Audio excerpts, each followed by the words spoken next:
ಮಹಿಮೆಯನ್ನು ದೇವರ ಮಹಿಮೆಯನ್ನು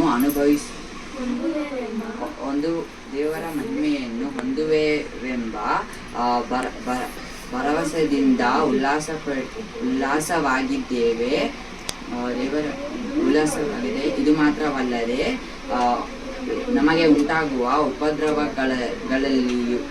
ಉಪದ್ರವದಲ್ಲಿಯೂ ಉಲ್ಲಾಸವಾಗಿದ್ದೇವೆ, ಏಕೆಂದರೆ ಉಪದ್ರವದಿಂದ ತಾಳ್ಮೆಯು ಹುಟ್ಟುತ್ತದೆ, ತಾಳ್ಮೆಯಿಂದ ಅನುಭವ ಸಿದ್ಧಿಯು ಹುಟ್ಟುತ್ತದೆ, ಅನುಭವದಿಂದ ನಿರೀಕ್ಷೆಯು ಹುಟ್ಟುತ್ತದೆ.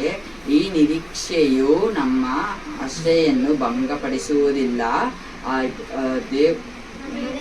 ನಮಗೆ ಕೊಟ್ಟಿರುವ ಪವಿತ್ರಾತ್ಮನ ಮೂಲಕವಾಗಿ ನಮ್ಮ ದೇವರ ಪ್ರೀತಿಯ ರಸವು ನಮ್ಮ ಹೃದಯಗಳಲ್ಲಿ ಧಾರಾಳವಾಗಿ ಸುರಿದರೆ ಎಲ್ಲ.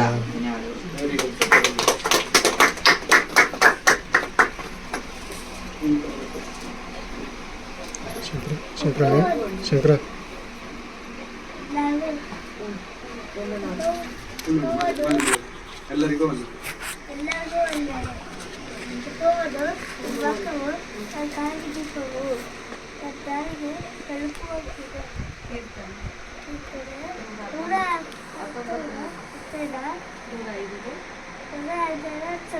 Very good.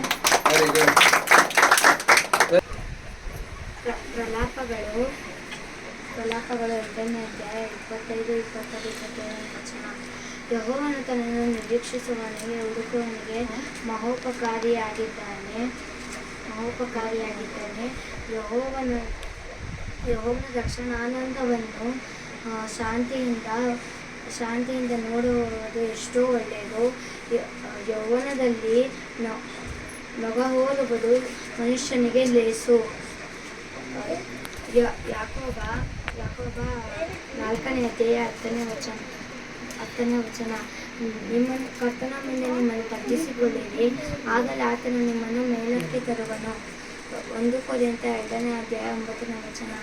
ದೇವರು ತನ್ನನ್ನು ಪ್ರೀತಿಸುವವರಿಗಾಗಿ ಸಿದ್ಧಾಂತಪಡಿಸುತ್ತಿರುವಂಥದ್ದೆಲ್ಲವನ್ನು ಕಣ್ಣು ಕಾಣಲಿಲ್ಲ, ಕಿವಿ ಕೇಳಲಿಲ್ಲ, ಅದರ ಭಾವನೆಯು ಮನುಷ್ಯನ ಹೃದಯದಲ್ಲಿ ಹುಟ್ಟಲಿಲ್ಲ. ದೇವರು ನಮ್ಮನ್ನು ಮುಂದೆ ದೊಡ್ಡವನಾಗಿ ನನ್ನ ಮಗನು ಇಲ್ಲಿ ವಾಕ್ಯ ಸುವಾರ್ತೆಯನ್ನು ಹೇಳಬೇಕು, ಇಲ್ಲಿ ಯಾರು ರಕ್ಷಣೆ ಹೊಂದಿಲ್ಲ, ಇಲ್ಲಿ ಆತನ ಸುವಾರ್ತೆ ಹೇಳಬೇಕು, ಅಲ್ಲಿ ಆತನ ಸುವಾರ್ತೆ ಹೇಳಬೇಕು. ಆತನು ಅನೇಕರಿಗೆ ರಕ್ಷಣೆ ಸುವಾರ್ತೆಯನ್ನು ತಿಳಿಸಬೇಕೆಂದು ಆಸೆಯನ್ನು ಇಟ್ಟುಕೊಂಡಿರ್ತಾರೆ.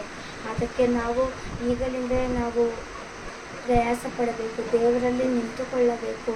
ಯಾಕಂದರೆ ನಾವು ಅನೇಕ ಸಾವಿರ ಜನರ ಮುಂದೆ ವಾಕ್ಯ ಹೇಳುವುದಕ್ಕೆ ಅವಕಾಶ ಕೊಡುವಂಥ ದೇವರಾಗಿದ್ದಾರೆ. ನಾವು ಹೆಚ್ಚಾಗಿ ದೇವರ ವಾಕ್ಯದಲ್ಲಿ ಬೆಳೆಯಬೇಕು. ನಾವಿನ್ನೂ ಅನೇಕ ಸಾವಿರ ಜನರಿಗೆ ನಾವು ಸುವಾರ್ತೆಯನ್ನು ಸಾರುವವರಾಗಿರಬೇಕು. ಅದಕ್ಕೆ ನಾವು ದೇವರ ಪ್ರೀತಿಯನ್ನು, ದೇವರ ಕರುಣೆಯನ್ನು, ದೇವರ ಆಸೆ ಏನೆಂದು ನಮ್ಮ ಮೇಲೆ ತಿಳಿದುಕೊಂಡು ನಾವು ಜೀವಿಸೋರಾಗಿರಬೇಕು. Thank you. ಕೀರ್ತನೆಗಳು 56ನೇ ಅಧ್ಯಾಯ 9ನೇ ವಚನ. ದೇವರು ನಮ್ಮ ಸಂಗಡ ಇರುವುದು ನಿಶ್ಚಯ, ನಾನು ಆತನಿಗೆ ಮರಳುವಾಗಲೇ ನಾನು ಶತ್ರುಗಳಿಗೆ ಪಕ್ಕನೆ ಪಲಾಯನ ಮಾಡುವರು. ಜ್ಞಾನೋಕ್ತಿಗಳು 13ನೇ ಅಧ್ಯಾಯ 3ನೇ ವಚನ. ಬಾಯನ್ನು ಕಾಯುವವನು ಜೀವವನ್ನು ಕಾಯುತ್ತಾನೆ, ತೊಟ್ಟಿಗಳನ್ನು ತರಿದು ಬಿಡುವವನು ನಾಶವಾಗುವನು.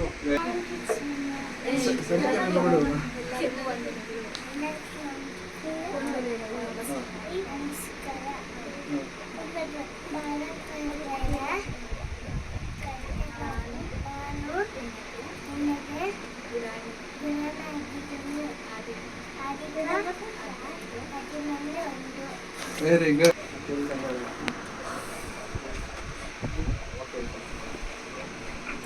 ಪೌಲನು ಇಬ್ರಿಯರಿಗೆ ಬರೆದ ಪತ್ರಿಕೆ 7ನೇ ಅಧ್ಯಾಯ 25ನೇ ವಚನ.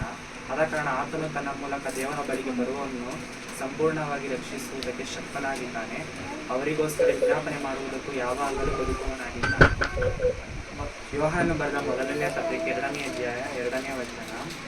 ಆತನು ನಮ್ಮ ಪಾಪಗಳನ್ನು ನಿವಾರಣೆ ಮಾಡುವ ಯಜ್ಞವಾಗಿದ್ದಾನೆ, ನಮ್ಮ ಪಾಪಗಳನ್ನು ಮಾತ್ರವಲ್ಲದೆ ಸಮಸ್ತ ಲೋಕದ ಪಾಪಗಳನ್ನು ಸಹ ನಿವಾರಣೆ ಮಾಡುವನಾಗಿದ್ದಾನೆ.